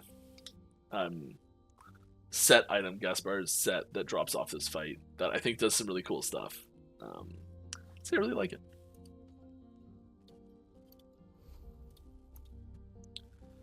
Cool fights. Those detonation fields should get cleaned up after it finishes, though. That was a bug. Alright! Given the lore of the game, have you considered naming cycles, leagues, eras, epochs, or something similar? Yeah, we've gone back and forth on how we would name various elements quite a few times.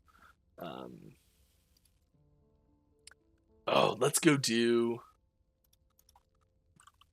We have a Temple Sanctum. Yeah, let's go do this. We're gonna make some legendaries. Yeah.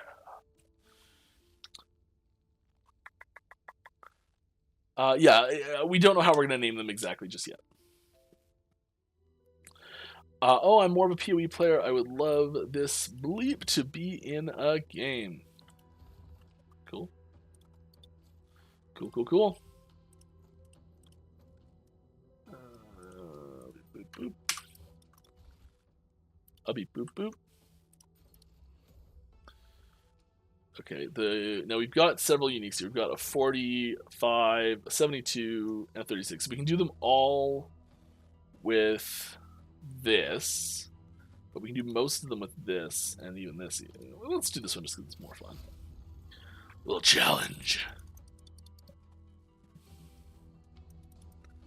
So here we're going to combine a unique item with legendary potential and a unique item of the same base type, so wand, a exalted item of the same base type, and we're going to take 2 of the stats from this and put them on this. And that's the reward for completing this dungeon.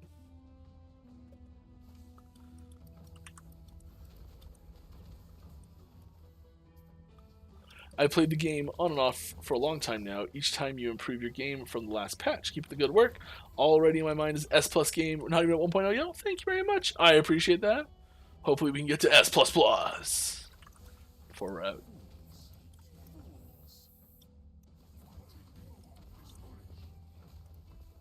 I like the mechanic foreshadowing of the healing fountain that's there, because it shows up in the boss fight. And so you see it and you're like, ooh, I saw that in the dungeon as I was getting here. You know what to do. I like stuff like that. I've been talking about a bunch. My throat's a little sore here. Don't forget to drink lots of water, folks. Are there any sorts of plans for treasure goblins for Echo maps? Yeah. Nothing specific, nothing set in stone, but the idea's been broached multiple times, and the response is sort of just like, well, yeah.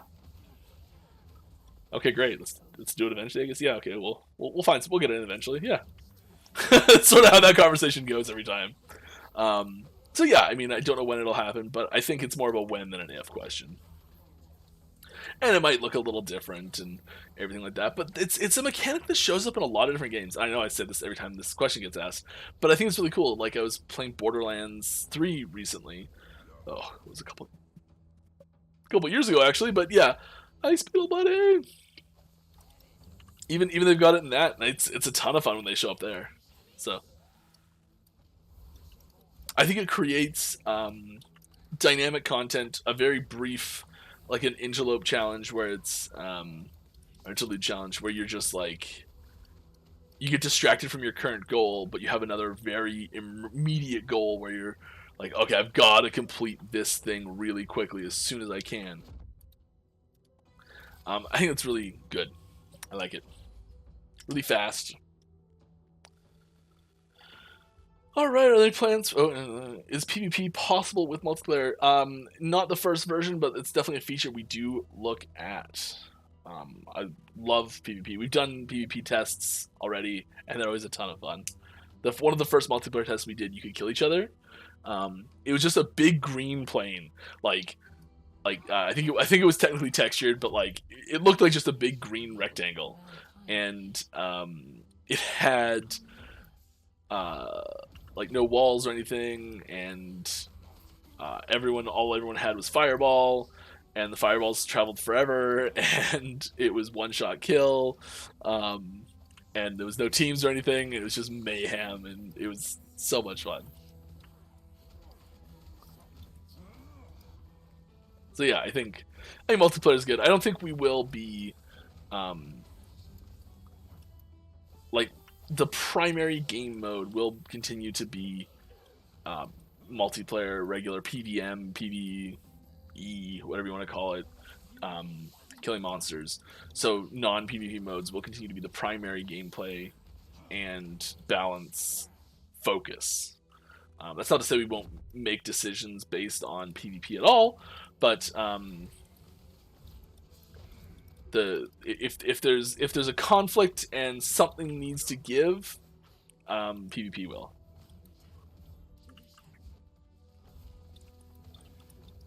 Obviously, it depends on the scenario and how severe everything is, but yeah.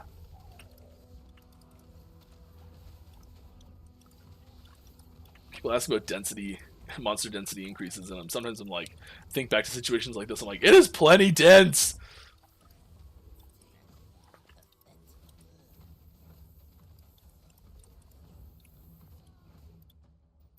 Finding some decent rings here. All right. More questions. So elemental penetration is useless in most cases. No, definitely not. Elemental penetration is fantastic in almost every case. Or to still have an effect even if the enemy has no resistance. It does affect. You can take it to 0. You can take way past 0. You can go super duper negative. If you have enough, you get to negative 100,000. It's totally doable. Won't last long, but yes. Is it okay if you do not know how many knowers? Yeah, cool, thanks. Sorry to bother you about this, but who can I contact about my unanswered support ticket that got deleted due to no activity?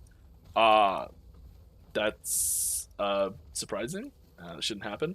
You would just open another support ticket. The support ticket. Okay, yeah, just yeah, open another support ticket. That's all I can say. Unfortunately, that shouldn't happen really.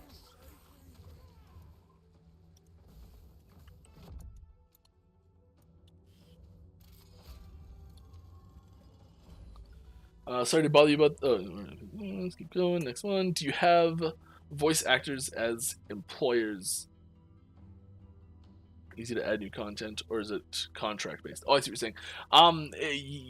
Some of both. So there's a character that we are almost positive we're never going to return to, but need to have a voice for in some situation is much more likely to get a quick contract work for, and sometimes, and even ones that we do know that we're going to have repeats, but we'll it's someone that we know we're going to be able to contact again for more contract work down the road.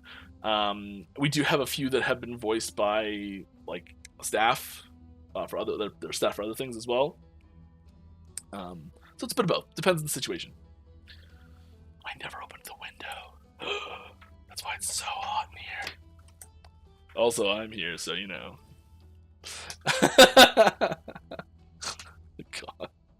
God. You can't laugh at yourself, right? Okay, boss fight. Was there any consideration to dropping loot at the end of an echo? Take D3 for example, instead of throughout to make it smoother, maybe more efficient, endless echo spamming experience. I mean, there's dramatically reduced drops in echoes already, I'm pretty sure. So yes.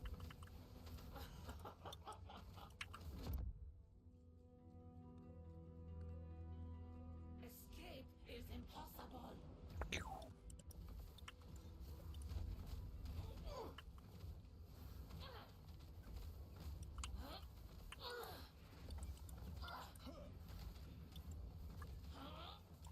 It's the problem. I go quiet when I'm doing a boss fight. I'm trying to find time to go look at another question. Alright, here we go. Is there any out-of-the-box ideas you would like to see in the game in the future? Yeah, lots, definitely. Do I have an example of one off the top of my head? No. But yeah, I love out-of-the-box ideas, especially for really established functions that are something that we've come to expect in certain situations, and it's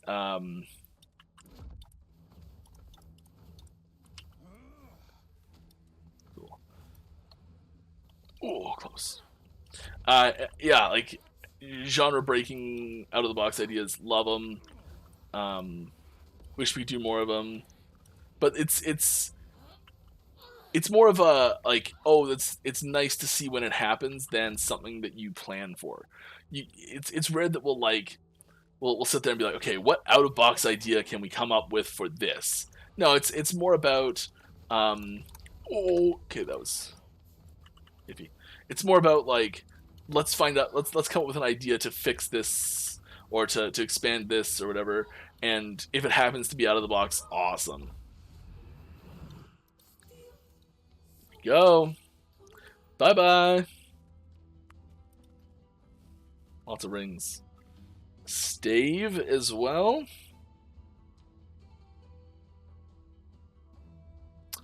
That big crit avoidance. So it's as low. That's a low as exalted stat can possibly be.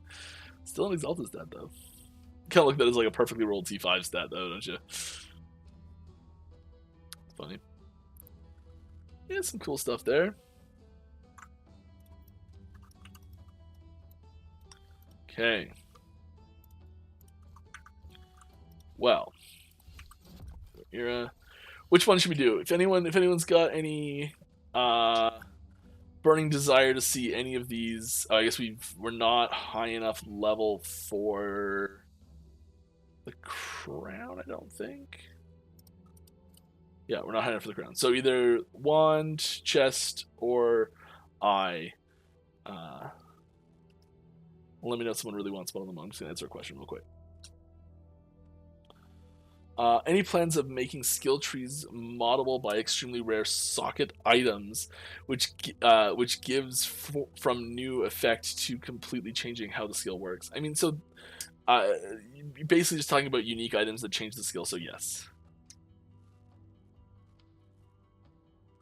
I never kill monsters in Divine Era and Temporal Sanctum, but in Ruined Era, since animations are so much better, that's how important good effects are. It's true. When is multiplayer release? When it's ready! Is the voicing done in-house, or are you planning to reach out to other voice actors? It's both. It's mostly voice actors at this point. Asking because the Rogue's voice strongly resembles that of Jennifer Hale's, which I enjoy playing as her. It's not Jennifer Hale. I do know who the Rogue is, and it's not Jennifer Hale. It'd be cool, though. What was the idea behind the snake people like Majasa or Jorah, and why are they the rulers in the ancient era? Great question for our lore master. I do not know the specifics behind how that came to be. I'm sorry. Any plans to replace Lagan timeline with Majasa timeline or something, since Lagan is always causing problems? No. The goal, I think, is to fix Lagan because we really like the fight. It's a really cool fight. It's really iconic at this point. There's reasons why Majasa's not in the monolith. It doesn't make sense.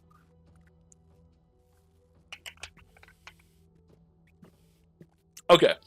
We're gonna do Cinder Song because no one's fighting for any of these. So while we're doing this, before we do this, we're going to. I'm just gonna flip the camera. We're going to pump these up as high as we can in case we get one of them, and I'm gonna take shock because I don't want shock, and I'm just gonna seal it because I know we won't hit that. So what's another nice suffix we want to slap on there? I think slows we want, right? Because we don't have much of a slow source. But ideally we want crit. Oh yeah, nice. Okay, that's good enough. So here we go. Just hope we don't hit. Really, we want the crit. We just want the crit stuff. We'll see what happens. Doodle-doo, doodle-doo, doodle-doo, doodle-doo, doodle-doo.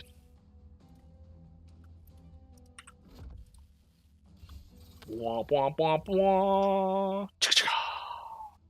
Oh, not bad. I'll take it. I will take that to the bank. Very nice. There's a high T6 spell crit chance. And a slow. But still, yeah, that's nice. Yeah. Very nice. Very nice. Hit the exalted stat. Okay. One more.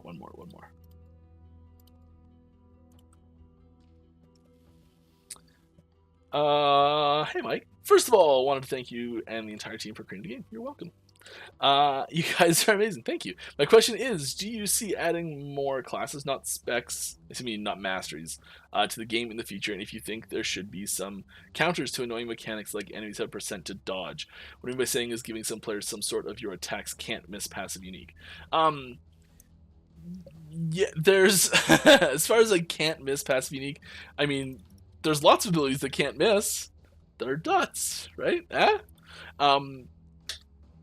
So yeah, there are ways around those mechanics already. I know it's not the answer you're hoping for there. Sorry. As far as more classes, yes, we do have hopes for more classes in the future, more base classes, and more mastery classes, but specifically more base classes. Yes. Getting that actually in is a pretty big undertaking. I'm gonna try this one. Let's go for it. It's a pretty big undertaking. I don't like there's a lot of stuff that goes into making a base class that doesn't need to happen when you're making a mastery. So I'd say it's more likely that we'll see new masteries before we see a new base class. You can also add just a single mastery, and if you add a new base class, you have to add at least 3 masteries with it. So that's a lot.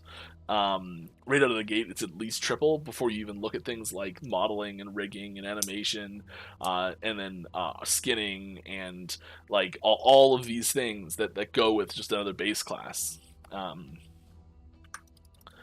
So yeah, there's definitely room for both. I'd say you're more likely to see new masteries before we see new base classes. Oh, I got a new passive too. Did I level up? Did I miss my own level up? Well, ding. Let's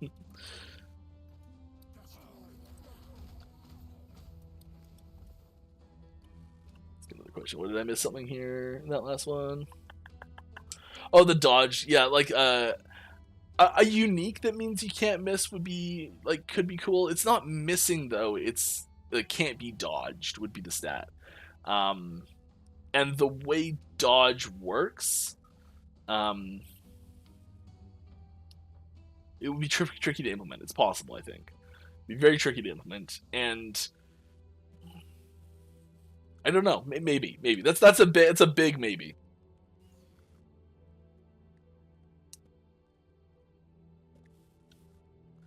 I know that Monolith Mod does bother a lot of people. It's there very intentionally. We've looked at it and looked at it again and re-looked at it, and every single time we always come away with, yeah, it needs to be there.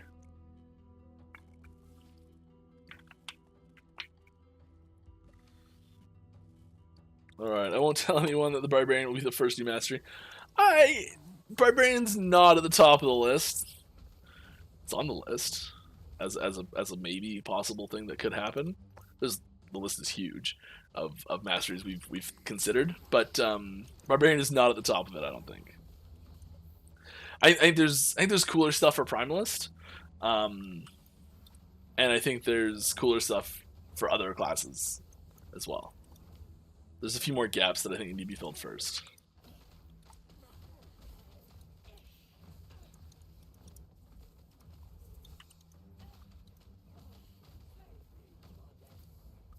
Yeah, you can feel the damage difference. It's required to kill you in these things. Okay, this is gonna be touch and go. We'll see if this happens. I might just pop here in a minute and die, but we'll do our best.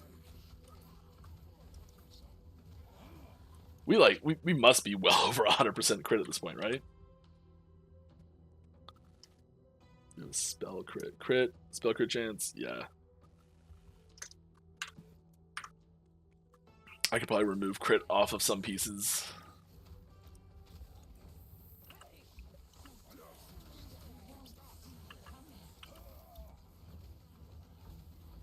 Attack him! That's the one you want, right there! Leave me alone!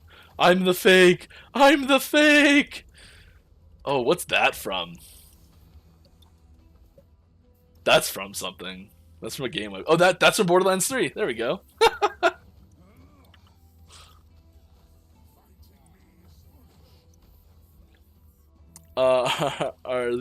You misspelled Bard, Arian. Oh my god, I would love to do a Bard. Bard has to be its own base class though. There's no class that you can stick Bard in as a mastery that would work well. So Bard is a fresh class entirely. Oh, gotta go around. And like, what else goes with Bard? Right? Is Bard the base class? Is Bard the mastery class? Believe me, I've been down this road and I know my answer to these questions. But I think it's a fun thing to look at and to ask. Amulets. Ooh, love it. Love it! Are there any plans for additional use for experience after hitting level 100? Well, first off, I just want to preface this by saying we want to extend the tail on the leveling process for the super high end. So we're talking like 95 to 100, that type of super high, extending that for the most part, because the power difference you get from 95 to 100 is literally 5 mastery points, or 5 passive points, and you've already allocated over 100 at that point. So you're increasing your total number of passives by less than 1%. And because you've already taken 100, you've already taken your first 100 favorite, and so you're not even taking your top, like 10 passive point worth. Like you're putting just into filler points and things like that at the end, just like little extra tiny things that you're like, well, it wasn't important enough for me to take because I was going, but I'll fill it in, backfill with it now.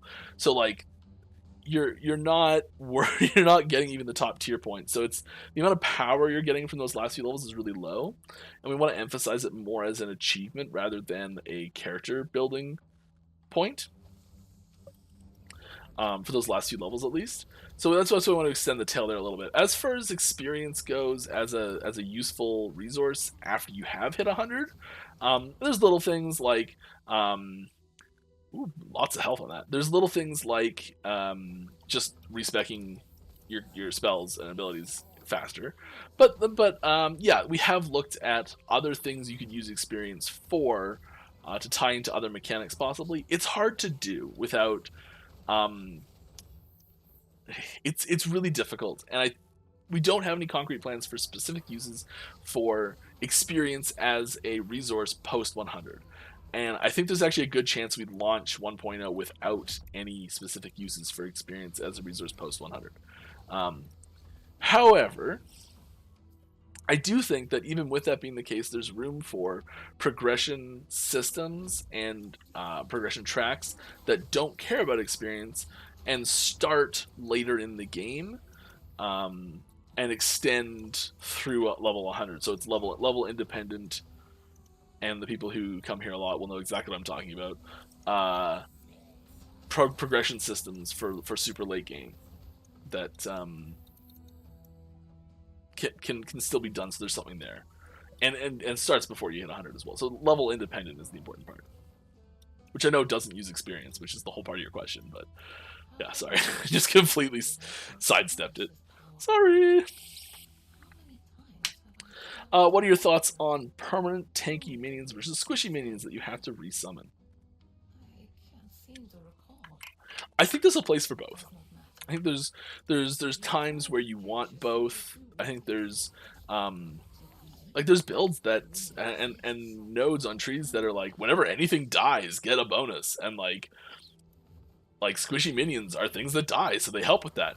Like we try and put mechanics that are complementary to both styles in there. And I think that a lot of people really lean towards this minion will never die because it's so tanky type of preference. I think that's a common general preference.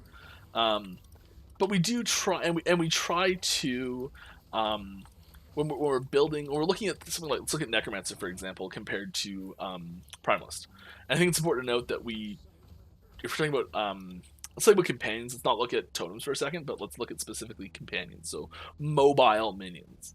I think it's the important part here, is that we try and make Primalist's mobile minions something that you are resummoning way less often. Most of the time, they're not resummoned in an entire play session. Like it's I think we actually I don't want to say that because I don't know if it's working.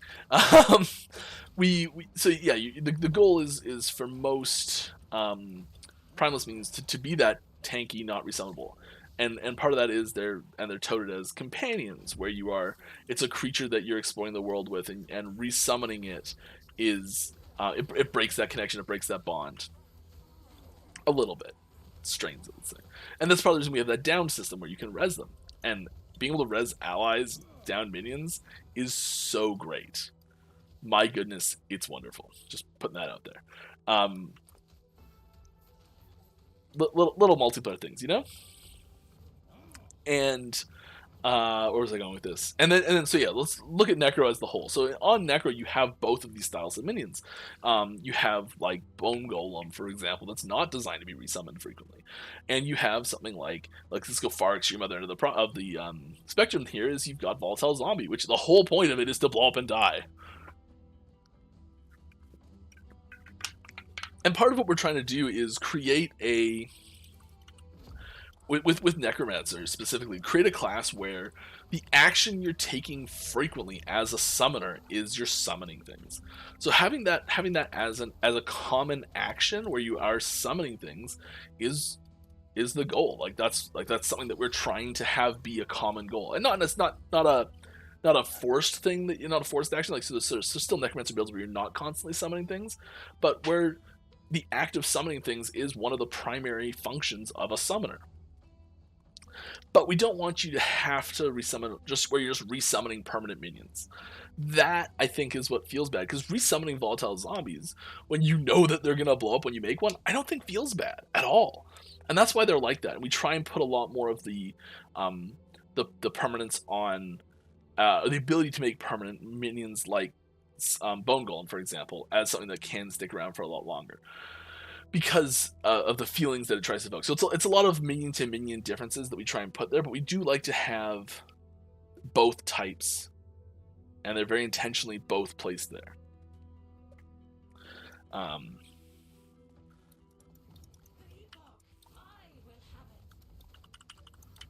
So yeah, I hope that answered that question for the most part. Yeah, like kind of want to keep talking about it. That'd be a good one to talk about while I'm fighting this boss. Haha. It's a tricky thing to balance, because you are frequently oh, I'm so flippin' dead.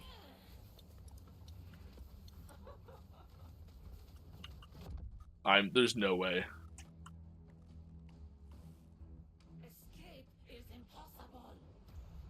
I believe you, Julia. I believe you. Minions and permanents.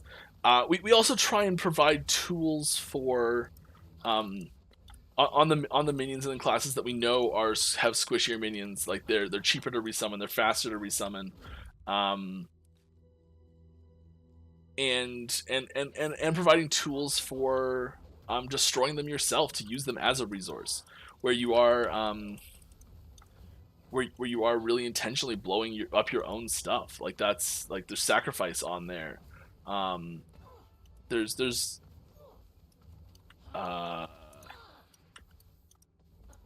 other stuff.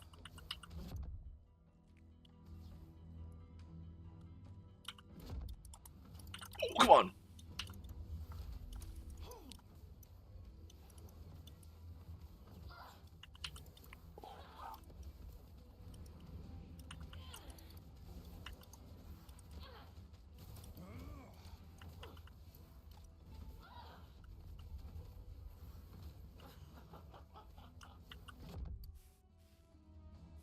Okay. Every base class has a location they came from or fled from. What are the plans for each base class to have its own short sub quest that ties into their effect of their world? I think it's a great thing that we've talked about doing. Having the really logical place for that to go is right at the start of the game.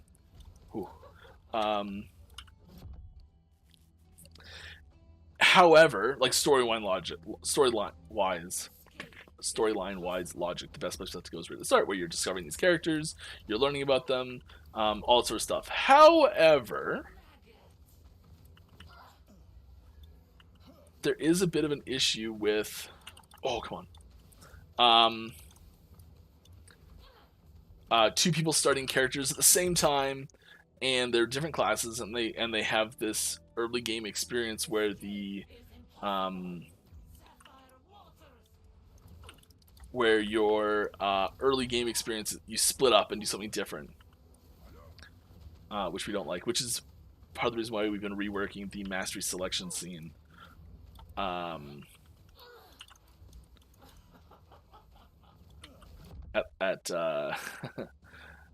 pick your mastery so that you don't split up as much.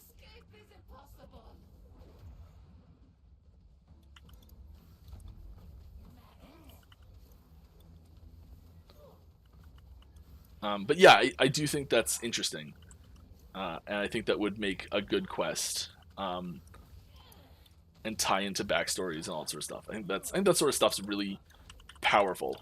Oh, come on.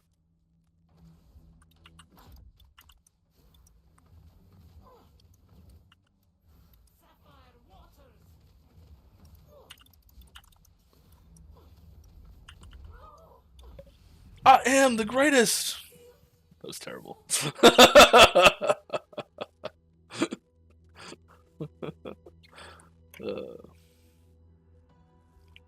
We got there though. It's T3 Jeweler down.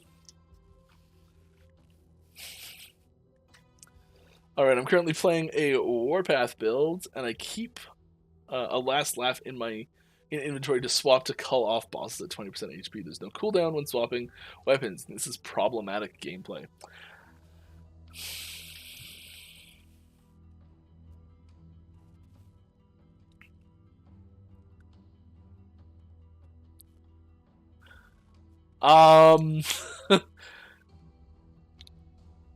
No. Kinda. I don't think it's great.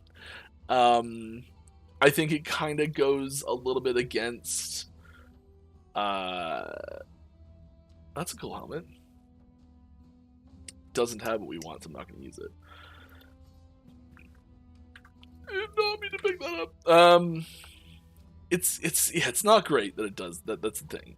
I think you're smart for doing it. I think it's totally in. So this is actually interesting. The system is designed to always drop 2 items that can make a legendary together.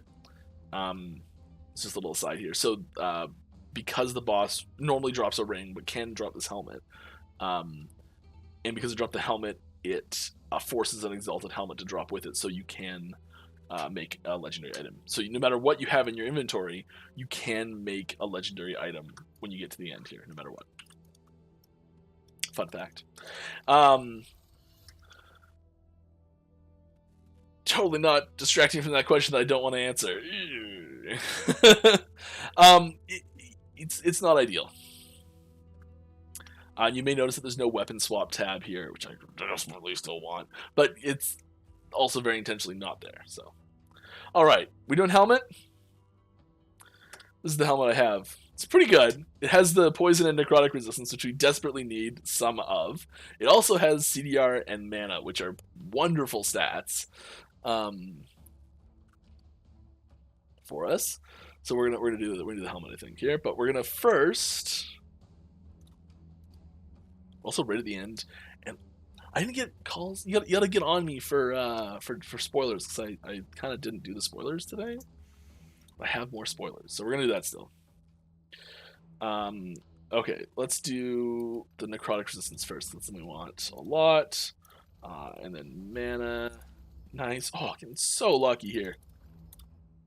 Boom. That's what I'm talking about right there. Right to 21. Oh. Oh. Feels good. All right.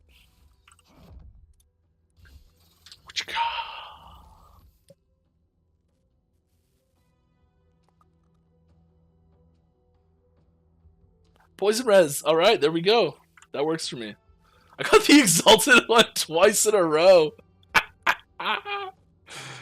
All right.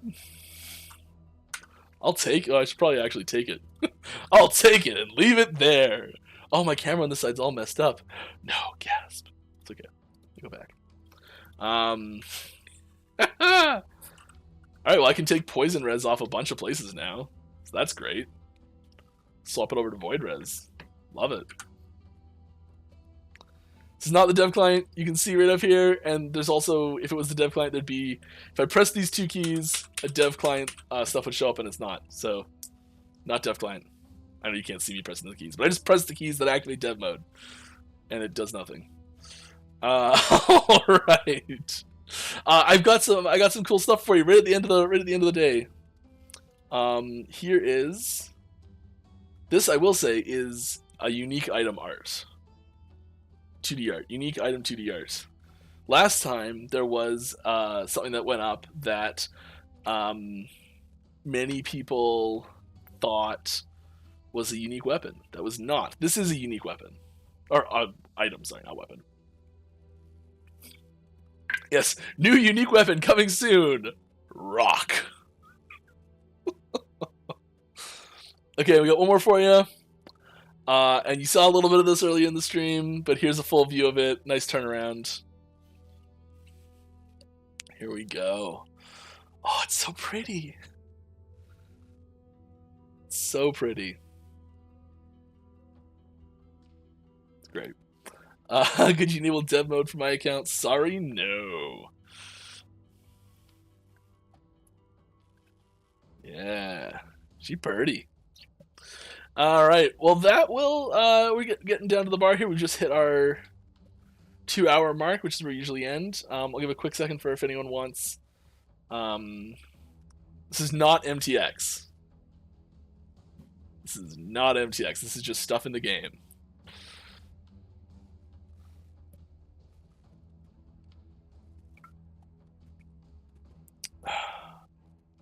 That's all the questions we got today. I'll close things out. I had a great stream. It was a good one. Can I wear that? Kinda. It's not gear, but you can look like that.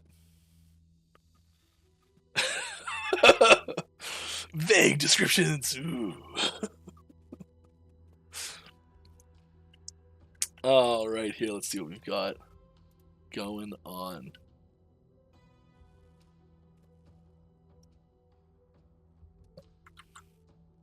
Oh, looks like we got a lovely person here doing some stuff. All right, well, that'll about do it for us today. If you have any more questions, please head on over to our Discord. I hope you had fun. I know I did. I'll see you next time, same place. That'll be it for me. I do answer questions on Discord, Reddit, forums, lots of places. There's lots of community members that know all sorts of stuff that are happy to answer questions for you as well. We'll see you next week. Bye, everybody.